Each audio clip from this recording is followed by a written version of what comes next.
You're listening to Faith, Relationship, and Community Podcast, where we talk about all things faith, relationship, and community. My name is Noah. I'm the lead pastor of Morningside Lutheran Church. Today, I sat down with Kevin Negaard as we talk about what's going on at the Miracle League.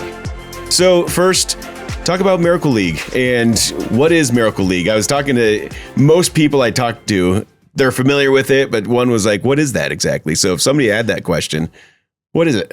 I'd say number one, it's the most joyful place in Siouxland.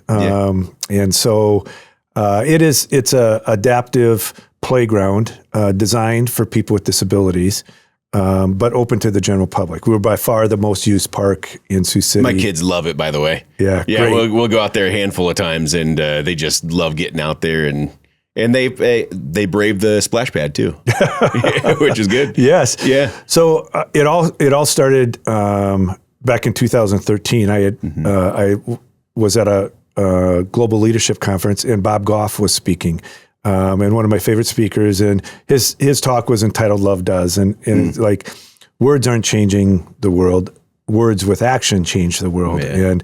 And I took it and interpreted it as "shut up, quit talking, and do something." And I have a passion for people with disabilities, and I have a passion for baseball. And I had read about Miracle League in 2005, and like, hey, when I'm get old, I'm going to do that. And so just felt like the right time to pull it out. And so had a vision of an archway to enter, a little bit of a plaza, and then the field. And Miracle League internationally is all designed to remove any barriers from people playing baseball. It started with a guy who saw a little kid at a Little League game in a wheelchair, and he couldn't play because it was a dirt field. Yeah. So this has to change. Their mission statement was every child deserves a chance to play baseball. And so it's rubber surface fields that remove all barriers. And so, we got our 501c3 in 2014 and opened the complex in 2015. And when you say you had a vision, you probably literally had a napkin in front of you, and right? Because I know you like to write your stuff down on a napkin. I've been there. It's funny. I just found the original drawing that I had, and I'm a PE major, so I'm not a very artsy guy, and I'm not a very smart guy. As long as you can understand it. That's right. Yeah. And that's what I started with. And I went to some physician friends of mine. Yeah. Like, hey, this is what I want to do. What do you think? And they're like, yep, we'll back this. And talked to Bob Scott with this piece of paper, and eventually got to Mike Neswick, architect at RML Architects. Didn't know the guy, but everybody said, you got to talk to Mike. Like, he's a great guy. Yeah. And I didn't have any money. I was doing this on my own. And I just said, hey, I'll pay you later. I don't have any money. Will you help me out? And he's done every drawing since for free, never charged us a penny. Wow, that's the story of the Miracle League, of this community just getting on board and allowing us to grow and do even more than just a baseball field. You have a lot of different businesses, ministries, churches, all the above, individuals contribute over the time. Do you know how many? We have over 550 donors, a number of them multiple times. But, when you're trying to raise millions of dollars, which initially it was $450,000 was our goal. Today we're $5 million. Wow.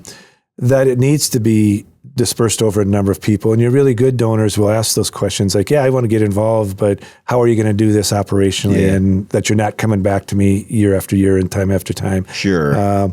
And what we found is there's more people who say, make sure you let me know what you're doing next. I want to know about it, and then I can decide if I want to be involved or not. And so many of those 550 have given year after year. Others are new. And even now, as we're working on this campaign, there's some brand new people to it. And I'm always surprised. We think everybody knows about the Miracle League, but again, it's often probably the best kept secret in Sioux City as well. Yeah, it is, especially if you haven't been out there. I mean, the first time I didn't go out to that side of town very much, but when we went out there, I thought, wow, this is, you called it the happiest place in Sioux City. Yeah, I thought that's good. What do you got planned next? I know you're a visionary. I mean, whatever you can share. What are you thinking, like, as far as Miracle League and what you've got out there? Are there plans for the future? Yeah, we've been really blessed. There's a Miracle League in Pittsburgh called Miracle League of South Hills, and Tim Gebhardt is their director, and just a super guy with great connections. And he came out here in 2019 when we hosted the second ever All-Star game, and we just developed this really good relationship. Yeah. And so he has given us opportunities to really grow and expand our programming. So 2 summers ago, we went to Pigeon Forge, Tennessee, and played in a Ripken experience. Cal and Billy Ripken built baseball complexes on the East Coast once they retired, mainly for travel team baseball. But Tim had a connection with the Ripken brothers and said, hey, give us one of the fields as a Miracle League. And so we went out there, Pittsburgh, Cincinnati, New Jersey, and Sioux City, Iowa, 4 Miracle Leagues, played on this field, and just an unbelievable experience. But we were also then able to share Miracle League with a whole bunch of young people from across the country that were playing around, and they were really encouraged to come and watch a Miracle League game.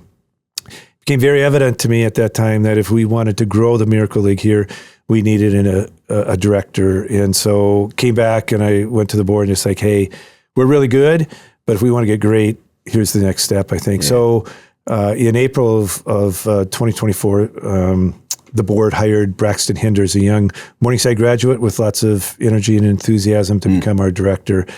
And we're just super excited about what that means. That's our first full-time employee. We've had some part-time employees over the time. We've had a good relationship with the arena that really helped us take a next step of more than just baseball, to be able to offer volleyball and basketball and dance. That's awesome. Yeah. Okay. So, so we potentially get out there, or pardon? That you could potentially get out there, different ways to, volleyball, basketball, all that. Yeah. Yeah. Because what we've discovered over time is we really thought Miracle League would be for young people, kids, so on and so forth. The majority of our players are 30 years of age and older, because there's just nothing recreationally for people with disabilities. And so to be able to expand that programming has been really, really, really important. And this past summer, Braxton teamed up with the First Tee program to offer golf. So it's been really cool for it to grow that way. Tim has given us other opportunities. So last summer we played the first Miracle League games ever at Field of Dreams movie site. That's so cool. Which was just incredible experience. And then this June we'll be going to Cooperstown, New York, and playing the first Miracle League games on Abner Doubleday Field at the Hall of Fame. Wow. So it used to be our kids got drug around with their brothers and sisters to events and stuff, and now their brothers and sisters are going, what the heck? You got to go to New York and Tennessee, and we're going to Sioux Falls or Omaha. It's just been an unbelievable blessing, these opportunities that, again, our kids get to be the priority. Because so often, as part of my history growing up, working with people with disabilities, and I have a sister with significant disabilities, of it's good enough for them. Or, if there's any extra time, we'll let them play and stuff. And for the first time in many of these families' lives, their son or daughter was a priority.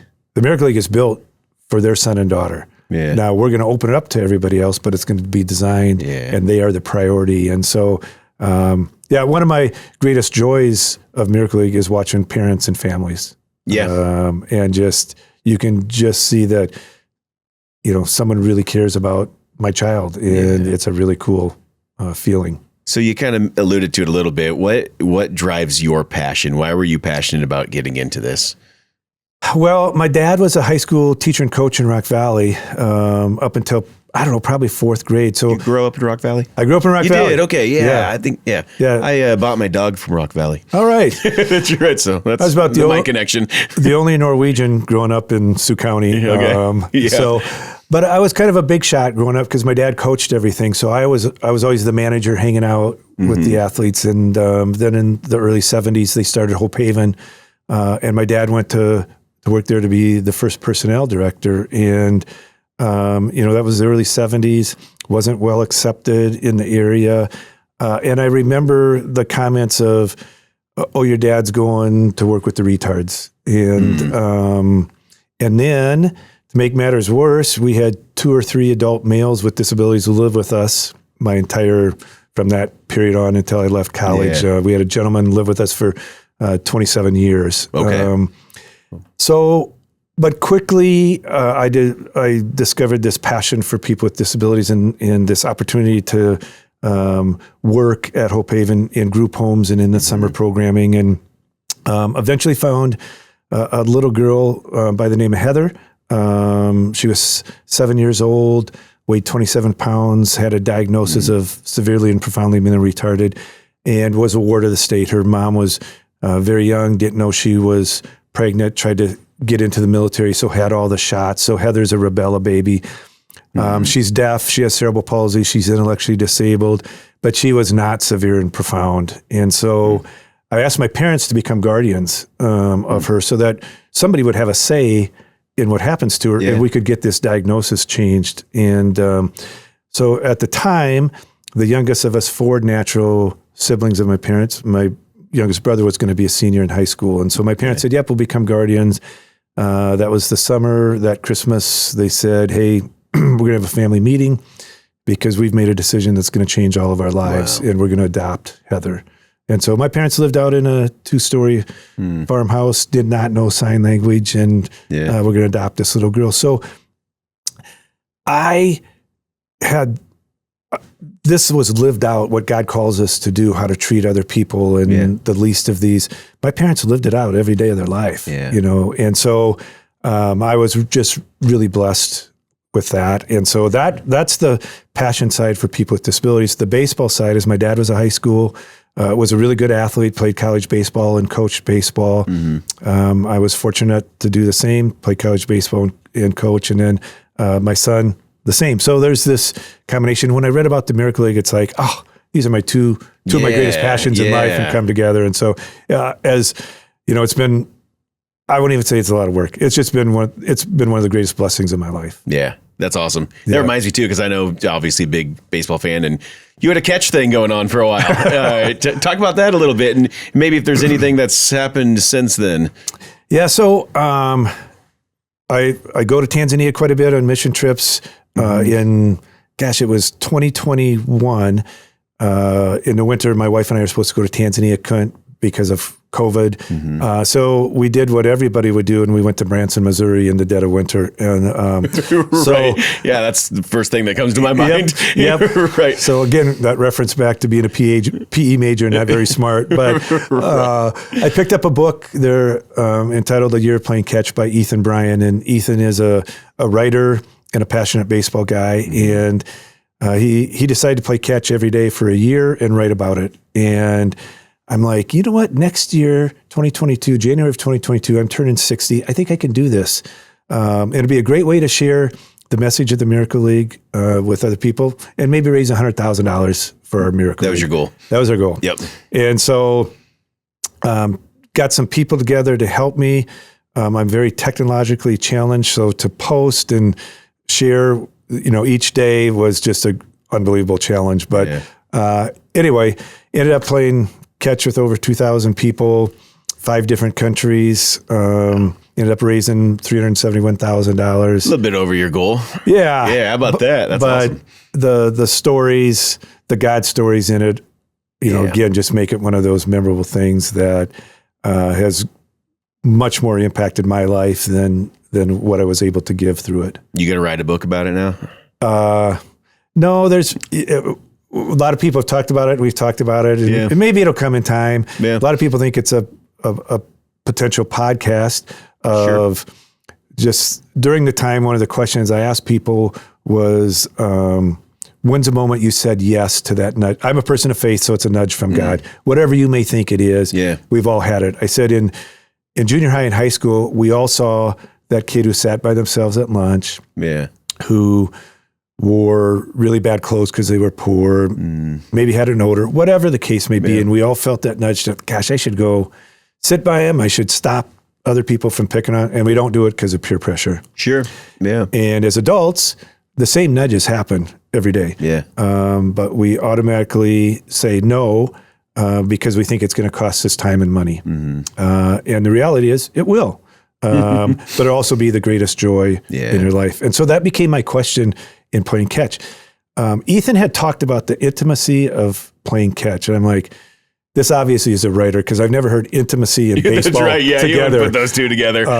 Till you live it. Yes, and then it's so true that if I'm not paying attention, if we're both not paying attention, one of us is going to get drilled, right, and walk away with a black eye or whatever the case may be.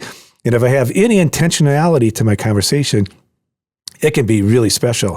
And so, there was unbelievable stories from Coach Gable giving a kid a second chance, who 35 years later is still in recovery and a great husband and a great father, and those type of things. To Leah Amico, a 3-time Olympic gold medal softball player, who when I was playing catch with her and asked that question, she just stopped and she's like, "That's my life motto. I never want to miss." And really? so I think in a podcast it could be interesting to say, okay, let's talk about yes moments in your life or whatever. So I don't know what that's it'll cool. be, but well, it makes people really think about those moments in their life. Otherwise, we could archive them, never come back to them, and that's too bad. Yeah. And the thing about playing catch, it was over 2,000 people. Not one time did somebody go, "Oh, that sucks. I'm never doing that again." Yeah, right. That was a waste of time. Sure, I know. Right? It all stirs up these memories of youth or playing catch with dad or some special event. And it's so simple, right? And life gets so complicated. So it's really seems like this thing that if we can spread this message, more intimate conversations we'll have versus something we can all connect with. Yeah, absolutely. That's really cool. Yeah. Hey, did I tell you I threw a first pitch at a Explorers game? There we go. Yeah, I know. Did you throw a strike? I think it technically would have counted as one. They were generous anyway. So it was fun just being able to play catch. But once you're actually like that far away and you got to hit this zone, I thought, oh my gosh, this isn't good. So I had to practice with Paul out in the parking lot before I did that, because he just said, just don't throw. So he taught me some skills and some different moves, but I was really nervous because I just, walk out there. It's like, okay, I was confident coming into it. But then you got people looking at you and you're like, you got one shot at this. You don't get a second one. Yeah, it's... I had a few times. The Omaha Storm Chasers was interesting because the gal in front of me threw a perfect strike. So there's like 3 of us throwing out the first pitch. Okay, yeah. And so then that pressure increases, like, holy cow, she just nailed it. And so what am I going to do? But anyway, I know. There were 2 of us. I got to throw first. So I was happy about that. Yeah. So it worked out. Great experiences. There was a gentleman, I think local here, that you told me about. He has a son who's in a wheelchair and created a way to swing. Talk about that. You know what I'm referencing? Yeah. So Dustin Rhodes and his son Caden. So, I mean, this was a few years after we opened. He was at the park, and Caden was born with like less than 10% of his brain. And so not expected to live, and can blink his eyes, and has a little bit of head movement, and really that's about it. And they were at the complex just kind of watching, and I just went up and like, "Hey, why isn't he playing?" And he goes, "Like, he can't do much physical." I'm like, "This is not about baseball. Man. This is unrelated to baseball. This is all about potential and finding new friends and enjoyment of life." And so they started to play, and Dustin is a military vet and just a sharp mind, and he came up and I don't know, a year later and said, "Hey, I want to show you something." And he had, it's called the switch hitter. And so Caden can move his head a little bit. So he created these switches, 1/2 inch apart. And when Caden would put them together with his head, it would create a circuit. And then he had attachment to his wheelchair and the bat would swing and hit the ball off the tee. And man, when he's, that's life-changing for individuals that, again, I can't do anything, but he was saying, no, you can. So let's take advantage of what you can do and create more opportunities. And so he made the switch hitter. And so when I was playing catch, I think it was the first weekend after I started, we had kind of a grand opening. And I just told Dustin, like, you got 362 days to figure this out because I'm going to play catch with your son. And I will never forget a few months later when he played catch, and it became known as the whack arm because the year of playing catch was want to have a catch. So just those initials was whack. And Yeah. And so it's not just here, but we've been able to get those out to different individuals. Still make them, create them? Or he does. That? Yep. Okay. Yep. And gets them across.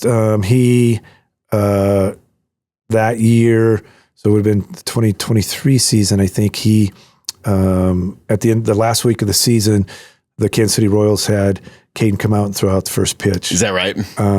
That is so cool. It was unbelievable. And as they came off the field, all of the Royals came out of the dugout. Wow. And Nicky Lopez gave him a bat, and it just really touched people. And I bet that wasn't an emotional moment. Oh gosh, I'm having troubles now, but it's just, again, it just gives this little bit of independence to people who don't have any independence. Yeah. And now with both the bat and the arm, kids can be active both on the offensive and the defensive side of the game. So they can be part of the entire game now. And so, that will always be probably the greatest story that comes out of the year of playing catch. And it just continues to impact other people's lives. Yeah, absolutely.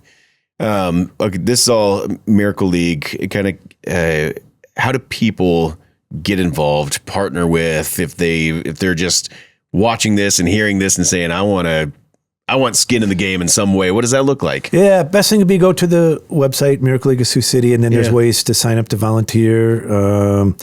We're in a 10-year anniversary campaign now called Say Yes, because everything that's happened is people saying yes to that nudge from God for us to get to this point with the Miracle League. And so we're trying to raise $1 million over up to 5-year commitment, so that we can really focus on programming and our athletes, and the operational costs will be kind of covered for the next 5 years with that. Okay. And we have to redo some resurfacing, which is great. It's getting worn out because it's getting used. Yep. But if you go there, there's opportunities to donate. There's opportunities to volunteer. In regular Miracle League games, every player has a buddy, and that buddy is to protect them or to assist them if need be. Yeah. And so we're always looking for that. We play a spring league, which is 8 weeks, and then we play a fall league, which is 6 weeks. We don't play during the summer because so many of the kids have issues with heat. So we stay away from the heat of the summer. The park is still open, and we do some things. But that's the best way to get involved. We do events throughout the year as well. Yeah, so keep an eye on those. Yeah, the website, and then on the Facebook page as well. Good. Yeah. Well, this is, I feel like, just a portion of your life. You've done a lot of different things in life, and I know you have a heart for ministry too in the church. And I gotta say, you've been a blessing to me, just as a mentor. I can call you up whenever, text you whenever, go to coffee, and you've been really helpful, and I appreciate that. I think early on, your first maybe email to me was, I just have a passion for pastors. Why is that? I grew up in the church and always involved in church, and involved from being a Sunday school teacher to being an elder. And so just see what a difficult job being a lead pastor is. And I think, those churches to 200 to 500 members is a really tough job, because you're not sure you can afford an executive pastor, or and 12 years ago when I started, it was a relatively new concept and idea, and people don't understand the business side of a church, and so you have a pastor who is shepherding these people, who's growing them spiritually, who then has to hold them, employees accountable, or raise money, or deal with issues within the congregation. Nobody's good at all of it. Yeah. And if you're not in the zones where you're really gifted, all your time's in the other zones, and it just drains you. Yeah. And so we see good people leave ministry. And, I was fortunate at Sunnybrook. We were large enough. It wasn't a question if we needed this position. It was, but I really felt this calling, like I need to reach out and be there for other pastors who aren't fortunate enough, or in a situation where they have this position. And so, just if we can take the stress areas away from pastors or anybody within church work, they're going to stay in that position. Yeah. We cannot be losing good pastors and good youth ministers and so on and so forth to the business sector or any other sector if their passion is there. So we have to be able to relieve the stress. And then also, we have to be able to recruit people out of the business world and retain them. Yeah. If they have a calling on their life, yeah, we have to figure out, they all know they're going to take a pay cut. Right. It's just a matter of can we figure out something where that pay cut isn't such torture that they're going to leave after a couple of years. Yeah. So yeah, love what you do. You've been a great friend. You've, just open-minded, and we've dreamt about a lot of things over the time.